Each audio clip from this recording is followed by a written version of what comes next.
하나님 말씀은 아모스 9장 1절부터 6절까지 보겠습니다.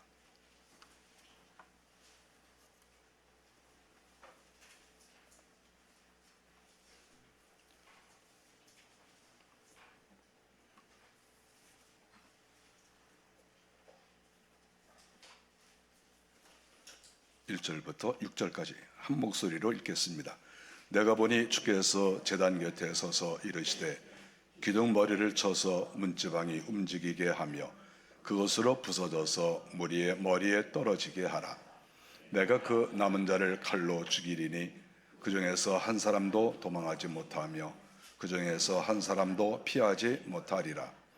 그들이 파고 스올로 들어갈지라도 내 손이 거기에서 붙잡아낼 것이요 하늘로 올라갈지라도 내가 거기에서 붙잡아 내릴 것이며 갈멜산 꼭대기에 숨을지라도 내가 거기에서 찾아낼 것이요 내 눈을 피하여 바다 밑에 숨을지라도 내가 거기에서 뱀을 명령하여 불게 할 것이요 그 원수 앞에 사로잡혀 갈지라도 내가 거기에서 칼을 명령하여 죽이게 할 것이라. 내가 그들에게 주목하여 화를 내리고 복을 내리지 아니하리라 하시니라. 주 만군의 여호와는 땅을 만져 녹게 하사 거기 거주하는 자가 애통하게 하시며 그 온 땅이 강이 넘침같이 솟아오르며 애굽강같이 낮아지게 하시는 이요 그의 궁전을 하늘에 세우시며 그 궁창의 기초를 땅에 두시며 바닷물을 불러 지면에 쏟으시는 이니 그 이름은 여호와시니라. 아멘.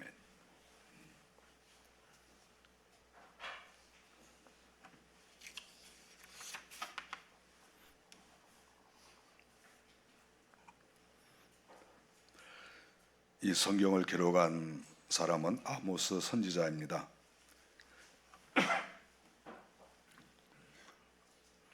이스라엘 나라, 남쪽 나라는 유다이고 북쪽 나라는 이스라엘인데 북쪽 나라의 우시야 왕 시대에 활동하던 그런 사람입니다.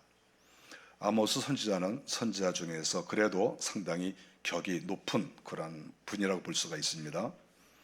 우리는 보통 엘리야, 엘리사, 에레미야 이런 분들을 최고의 선지자로 생각하고 있고 그 다음에는 이런 아모스 선지자가 훌륭하신 분이다 이렇게 보고 있습니다. 이분의 원래 출신은 드고와 지방의 목자였습니다. 그런 목축도 하고 뽕나무도 심고 이렇게 했던 그런 농촌에서 살았던 그런 분인데 부유하게 살았다고 생각을 합니다. 우리가 잘 아는 대로 베들레헴이 있으면 베들레헴 남쪽 한 10km 지점에 있기 때문에 베들레헴에서 가까이 살고 있었던 그러한 분이라고 생각합니다. 근데 이분은 활동할 때 북쪽에 올라가서 북쪽 지방에서 활동을 많이 했습니다. 북쪽 나라는 BC 722년쯤에 망했는데 그 망하기 전에 한 3, 40년 전에 활동했던 분이다. 이분의 예언은 30년 지나서 다 이루어졌다 이렇게 볼 수가 있습니다. 하나님께서는 이런 제사장이나 서기관 이런 훌륭한 사람만 쓰시는 것이 아니라 누가 볼 때 별로 존경할 것이 없어 보이는 그러한 농촌 출신의 이러한 평범한 사람을 하나님께서 불러서 주의 나라를 위해서 사용을 하신 것을 성경에서 볼 수 있습니다. 이 아모스 선지자는 환상을 많이 봤습니다. 우리가 아모스서를 보면은 5번의 환상을 봤는데 아주 중요한 환상이죠.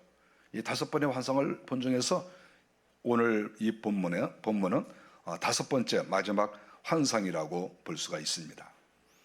하나님께서는 이 아모스에게 여러 나라에 대한 장래에 대해서도 보여주셨습니다. 그래서 다메섹, 아스도, 두로, 에돔, 대만, 라빠 성경을 이렇게 보면은 아모스를 보면은 이런 모든 나라 또는 지역에 대해서 예언하고 계시는 것을 알 수 있습니다.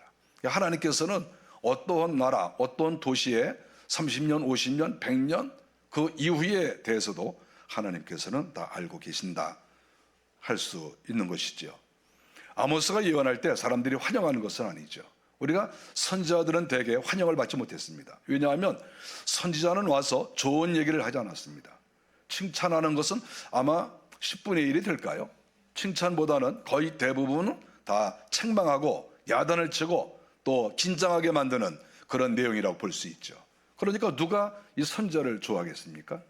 그래서 아모스 선지자도 하나님께서 만일에 자기를 부르지 않으셨으면 자기가 자기 지역에서 이렇게 목축하고 또 뽕나무 키우고 이렇게 경제적으로 넉넉하게 살 수도 있는데, 하나님이 자기를 부르심으로 인해서 또 다른 지역에 가서 이렇게 다른 사람들이 듣기 싫어하는 이런 이야기를 하고 다니니까 얼마나 불편하겠습니까? 잘못하다가는 맞아 죽을 수도 있죠. 그런 선지자가 많았으니까. 그래도 하나님의 명령이니까 자기의 어떤 행복한 안일한 그런 환경에서 떠나서 주의 나라를 위해서 사용을 이렇게 받았다 하는 것을 알 수가 있습니다. 우리가 오늘 이 아모스가 이런 예언한 그 내용, 이것을 본다고 하면 어떻게 보면 충격적인 이야기라고 볼 수 있습니다. 오늘 성경 1절을 보니까 내가 보니 주께서 제단 곁에 서서 이렇게 말씀하고 있습니다. 내가 보니, 아모스가 본 거예요. 아모스가 이렇게 기도하는 가운데 하나님께서 환상을 보여주셨어요. 우리가 성령이 충만한 사람, 또 이런 은사를 받은 사람들은 환상을 볼 수가 있습니다. 이건 아모스만 보는 것이 아니죠. 오늘날에도 성령의 사람들은 얼마든지 환상을 볼 수가 있어요. 뭐 누가 이 독점을 할 수가 있습니까? 그래서 이 환상을 보는데 이 특별히 아모스는 하나님이 또 가까이서 쓰시는 사람이니까 그 환상이 깊고 넓고 의미가 있는 그런 것이라고 볼 수 있죠. 그런데 내가 보니, 그런데 내가 환상으로 봤다는 거죠. 환상으로 딱 보니까 앞에 이렇게 스크린이 있는 것처럼 뭐가 보인다는 거죠. 영상이 흘러가는 것처럼 이렇게 보고 있는데 거기에서 주께서 제단 곁에 서셨다 이렇게 말씀하고 있습니다. 주님이 구약시대인데 주께서 이렇게 얘기를 했어요. 주께서 제단 곁에 서서, 성전 곁에라고 말할 수 있습니다. 성전 옆에 주께서 계셨다는 거예요.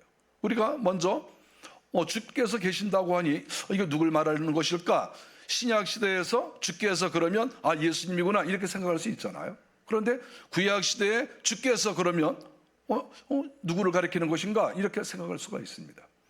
성부 하나님께서는 형체가 없으시기 때문에 어떤 모양으로 나타나지 않습니다. 성령님도 어떠한 형태로 나타나지 않죠. 그러니까 결국은 성부, 성자, 성령 계신다고 하면 여기서 주께서 그러면 두 번째 하나님이신 성자밖에 다른 분이 없죠. 그분은 아직 이 땅에 오시지 않았기 때문에 예수라고 부를 수는 없죠. 그거는 예수님이 이 땅에 오셨어야 예수라고 하는 것이고, 이 땅에 오시기 전까지는 주께서 혹은 그리스도 이렇게 우리가 이야기할 수가 있겠죠. 우리는 삼위일체 하나님은 창세 때부터 역사하신 분이죠. 그러니까 우리가 예수님을 이렇게 이 땅에 오신 예수님, 그때부터 예수님의 그 출발을 생각하면 안 됩니다. 창세 때부터 생각하는 거죠.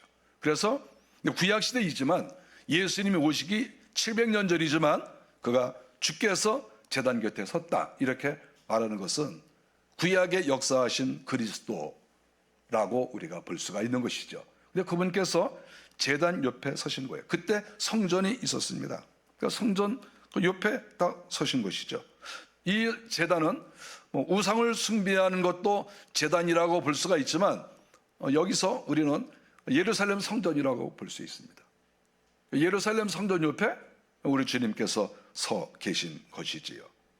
아모스가 이 환상을 보면서 주님이 제단 곁에 서셨구나.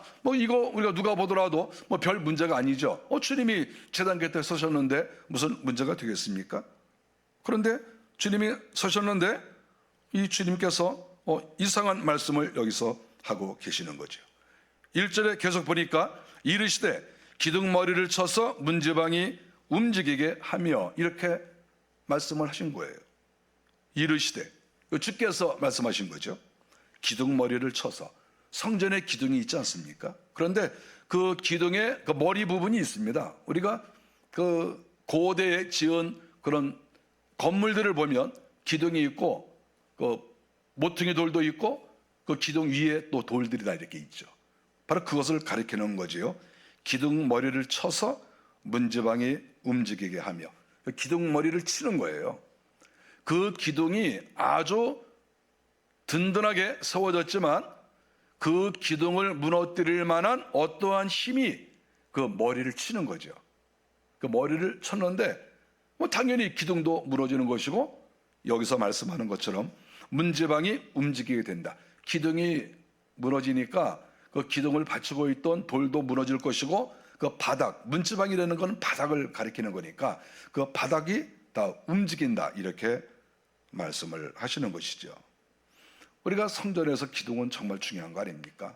건물을 떠받치는 중요한 것이죠.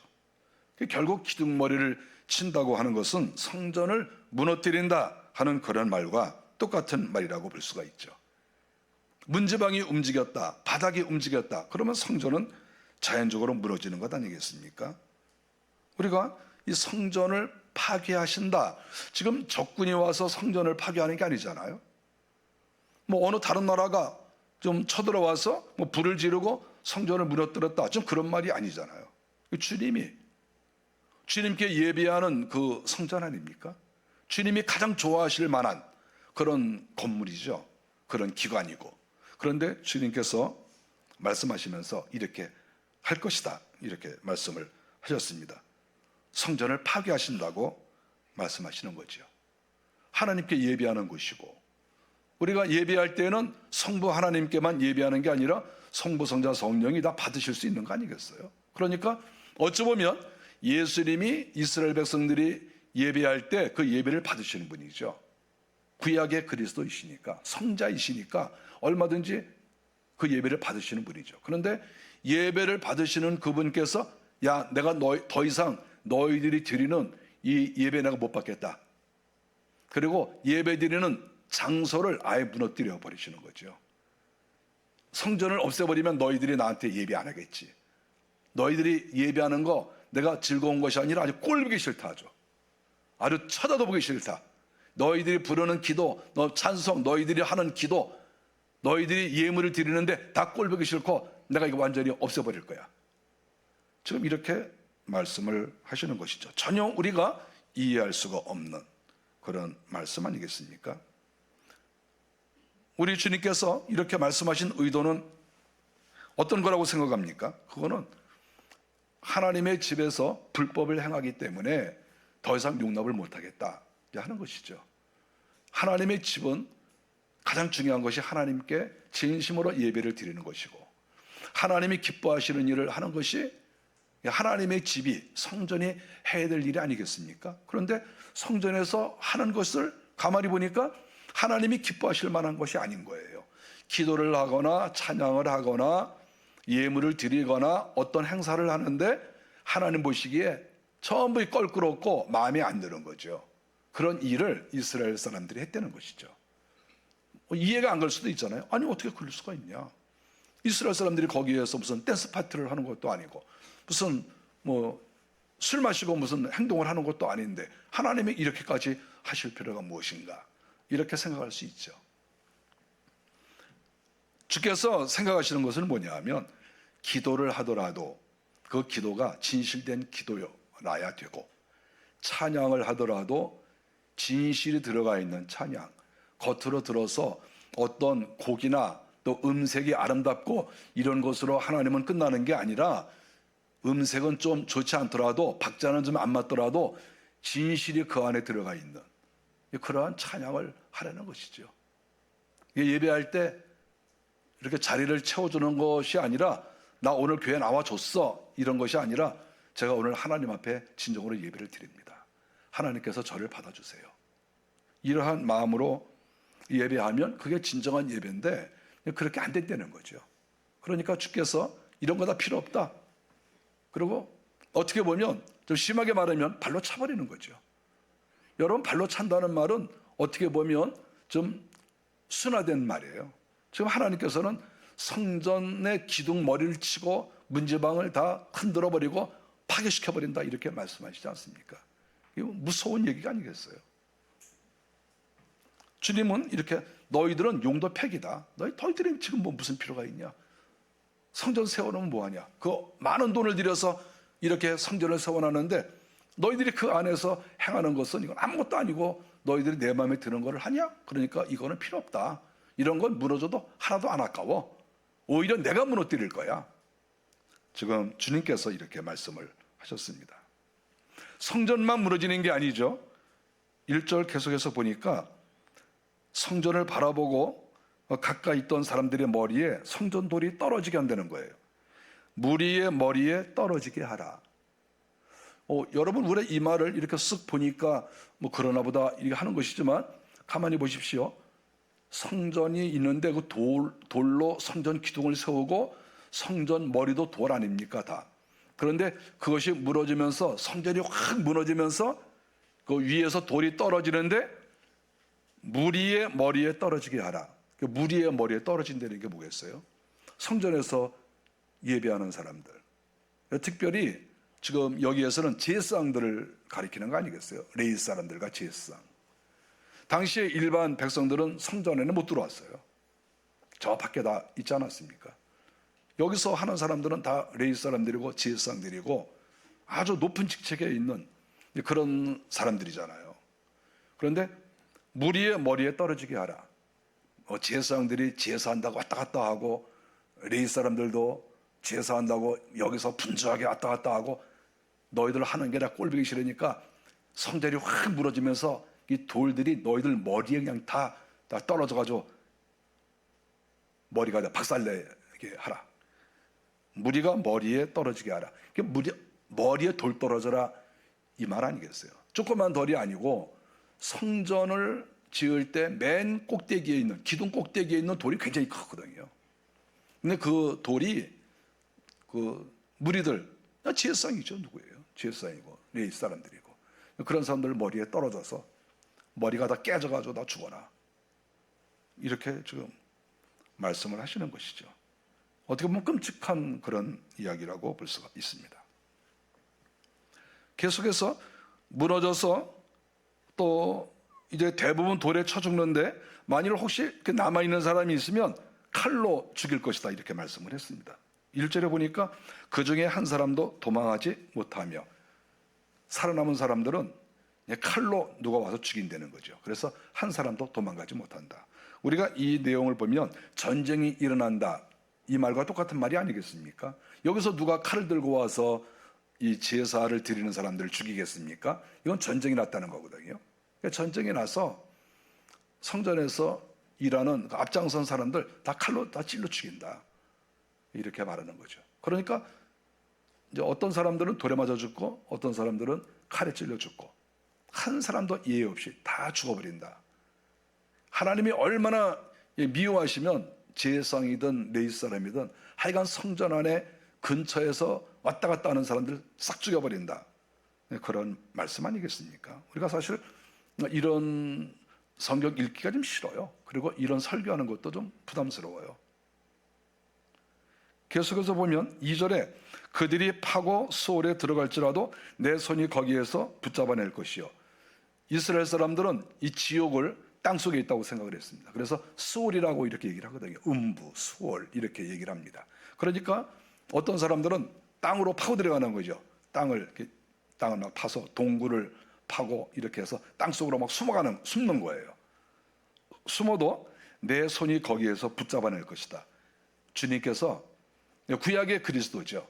신약으로 말하면 예수님이시죠. 그분께서 내가 너희들을 그 벌레를 땅속에 있는 벌레 잡듯이 주님께서 핀세트 같은 걸로 다 이렇게 잡아가지고 다 꺼내서 다 불태워 죽인다. 바로 이런 말씀이죠. 하나도 도망가지 못하게 내가 싹 잡아서 내가 죽여버린다. 이렇게 끔찍한 말씀을 하시는 거죠.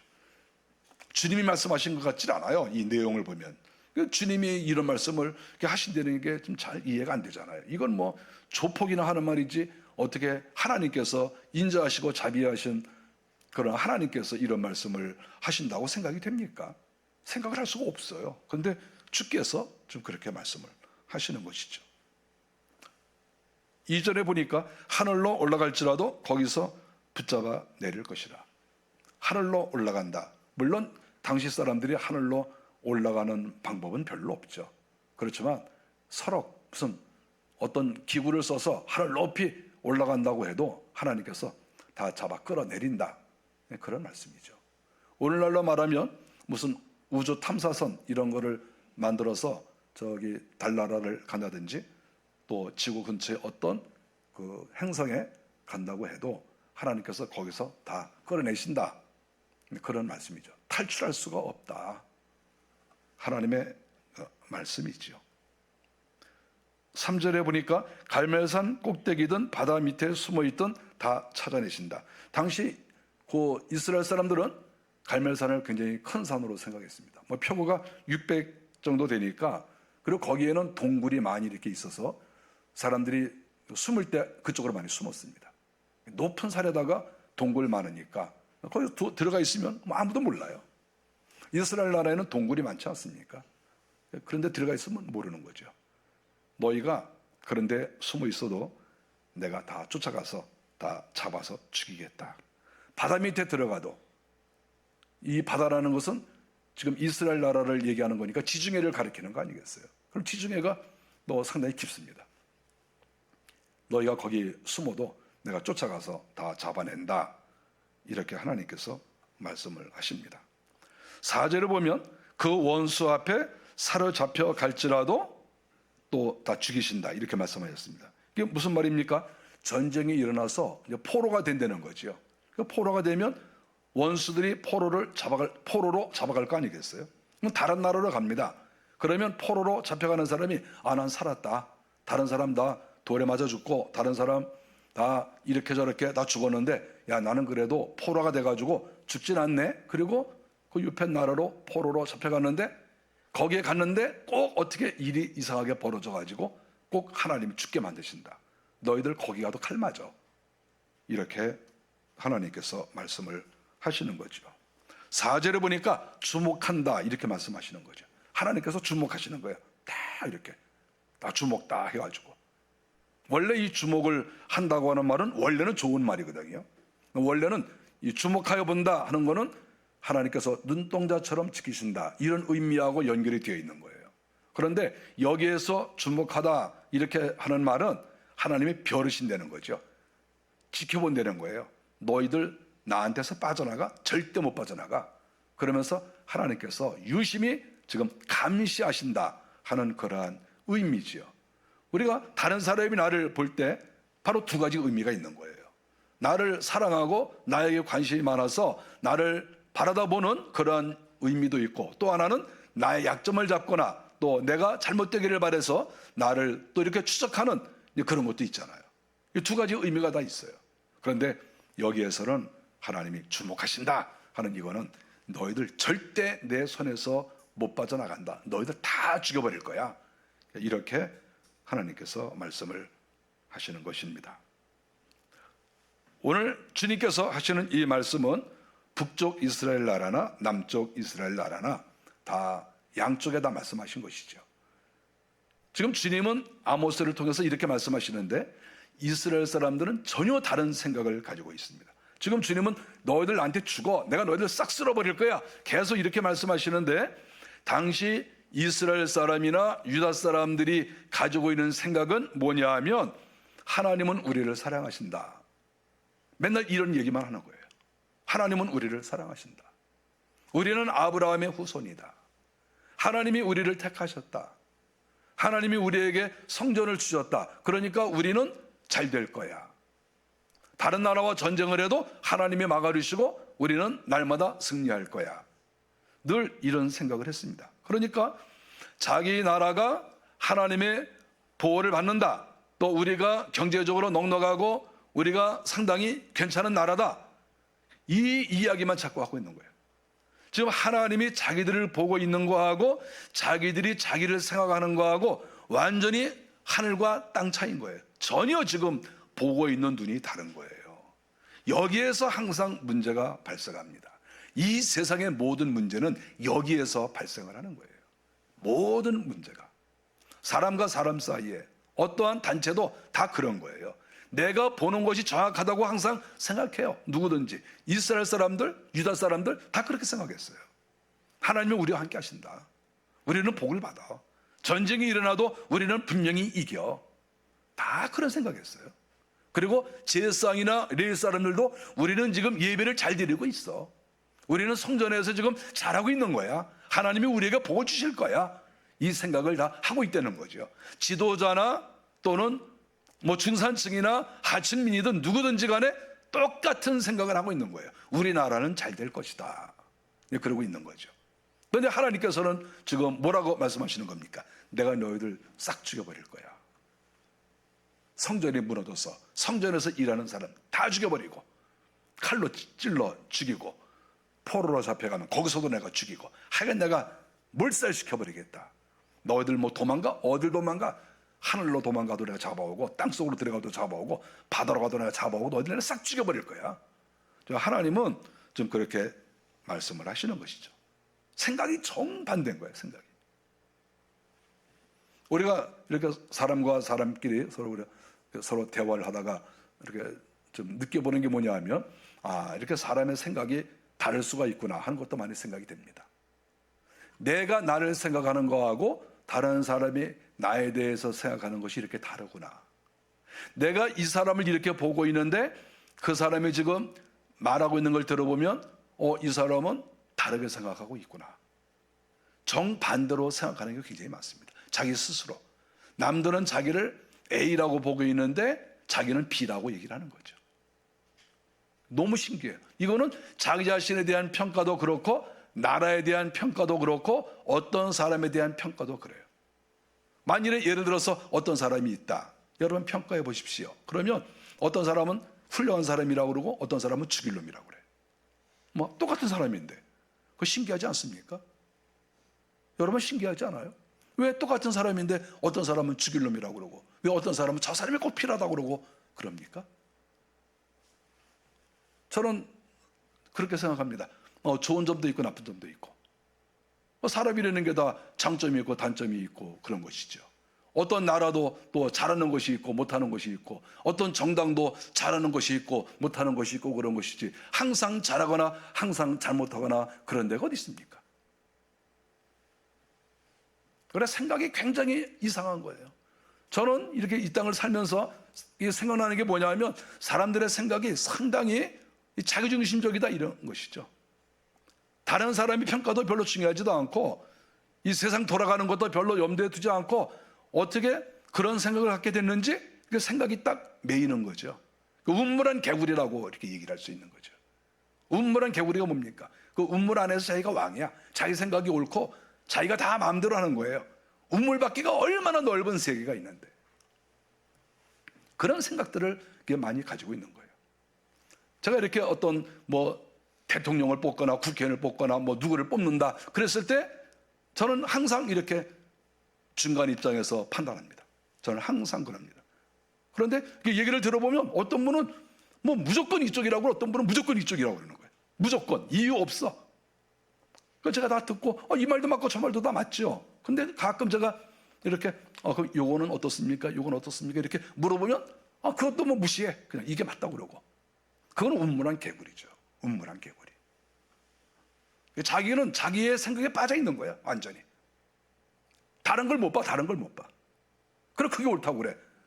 저는 이스라엘 사람들의 생각이나 오늘날 우리들, 이 세상을 살아가는 우리들이 차이가 과연 있을까? 얼마나 있을까? 그런 생각도 좀 해봅니다.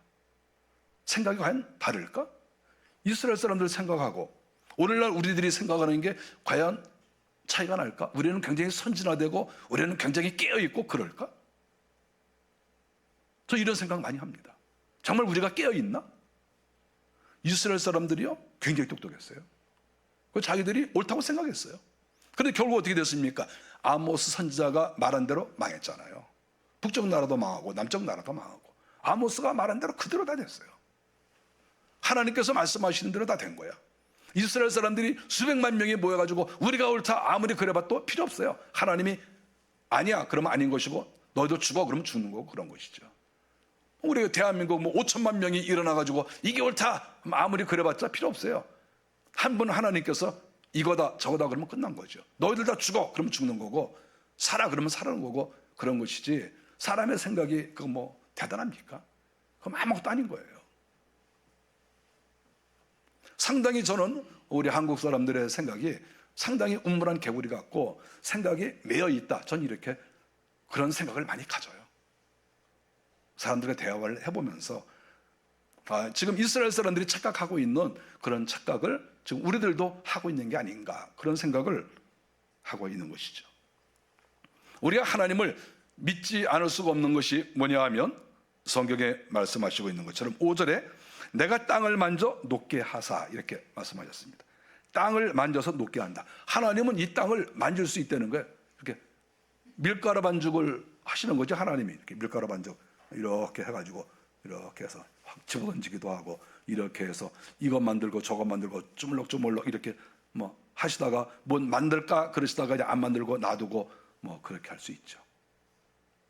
저는 명절 때 이렇게 집안 식구들 모여서, 과거 우리 부모님 살아계실 때 이렇게 식구들 모여 앉아서 송편도 만들고 또 이렇게 했습니다. 저도 했겠죠? 저같이 자상한 사람이 안 만들 수가 없겠죠. 그래서 제가 지금까지 기억을 해보니까 한 3개는 만든 걸로 기억이 납니다. 이렇게 어머니가 한번 해봐라 그러면 한번 이렇게 몇 개 이렇게 만들어 보고, 그것도 한 10년에 한 번 이렇게 만들어 보고, 좀 만들다 어떤 때는 진짜 모양이 안 나오면 에이 탁 집어던지고 이렇게 나오는 거예요. 하나님이 그렇게 하신다는 거예요. 하나님께서 이 땅을 이렇게 주물럭주물럭 하신다는 게 하나님이.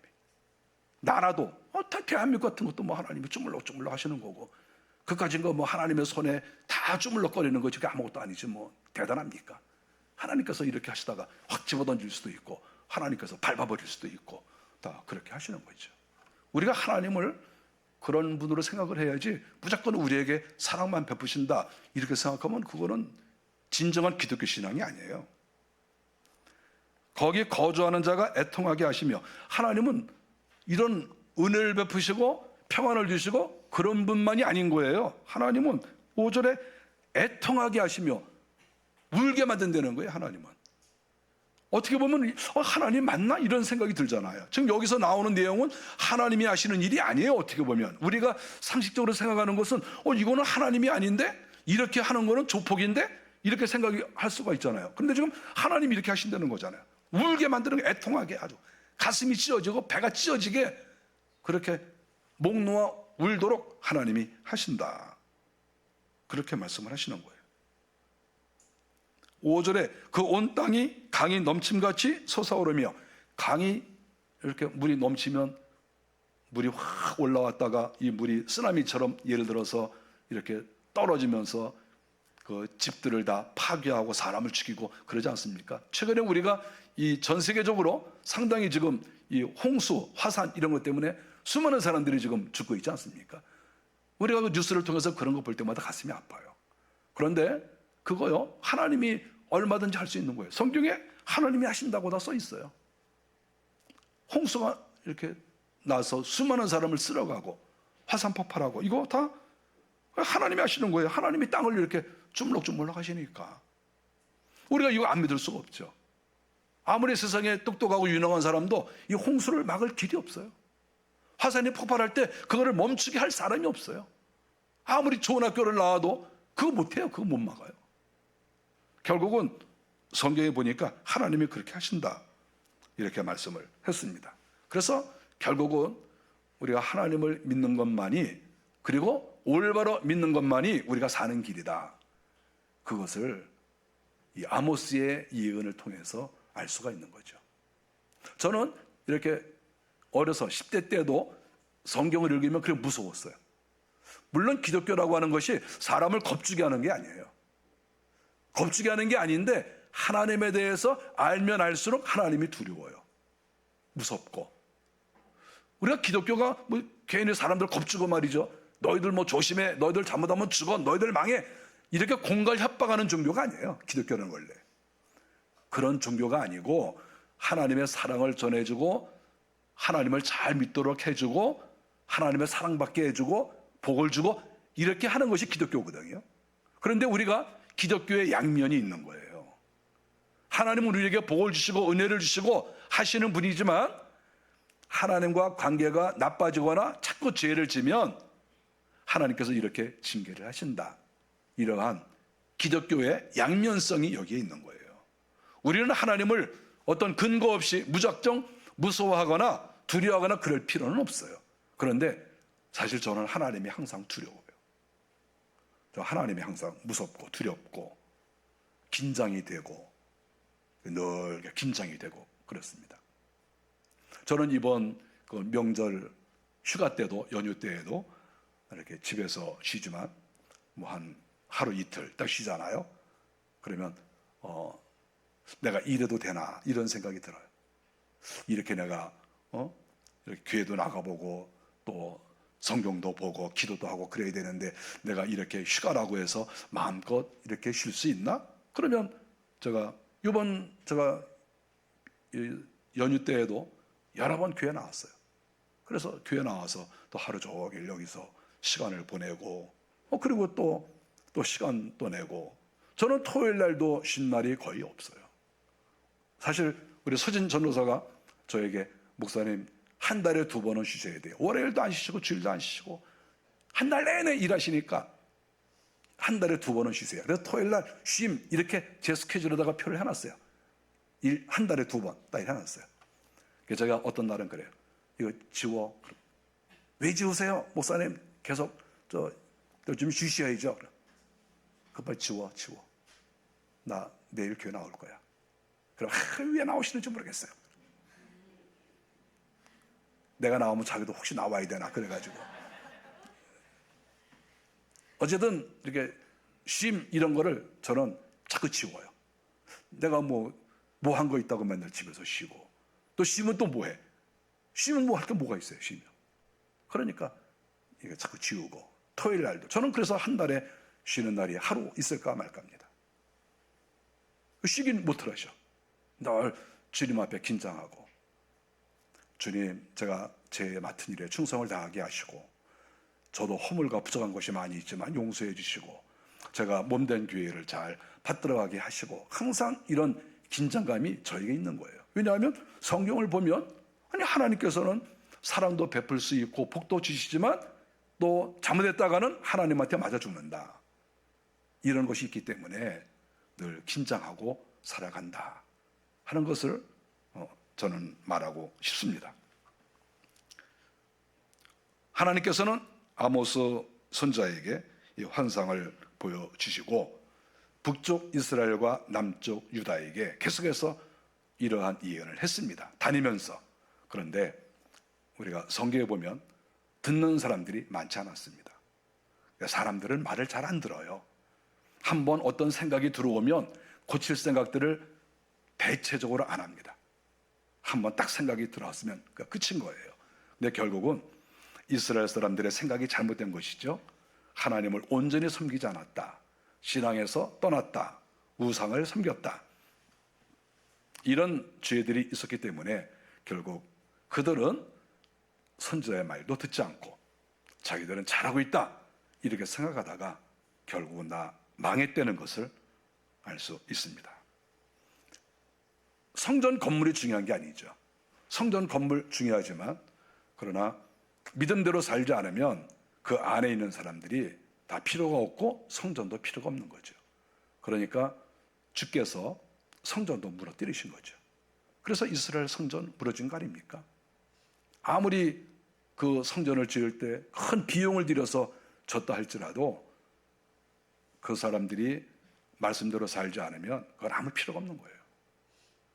하나님을 진실로 믿는 그런 사람들이 모여있을 때 10명에 모였던 20명에 모였던 그곳이 진정한 성전을 이루어가는 것이죠. 기독교의 핵심은 외형이 아니라 내적인 것이죠. 우리 속에 있는 성전도 마찬가지예요. 우리가 나이가 들어가도 상관없어요. 병에 걸릴 수도 있어요. 그러나 내 속에 성전을 만들어 가는데 이 성전을 아름답게 만들어 가면 하나님께서 기뻐하시는 것이 아니겠습니까?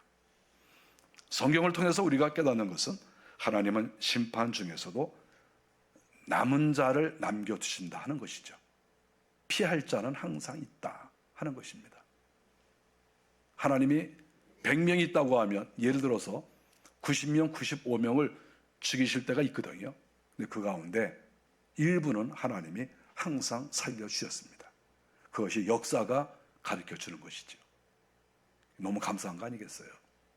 저는 하나님께서 만일에 세상을 심판하시는데 그래도 남은 자가 있다 그러면 저는 하나님께 하나님 저 남은 자 시켜주세요. 저 이렇게 말하고 싶어요.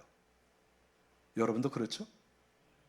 하나님, 이 땅의 90%, 95%가 다 하나님의 심판을 받아서 다 망가져도 저는 남은 자가 되고 싶습니다.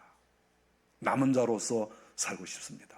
하나님 잘 섬기고 말씀대로 살아서 저는 남은 자 꼭 될래요.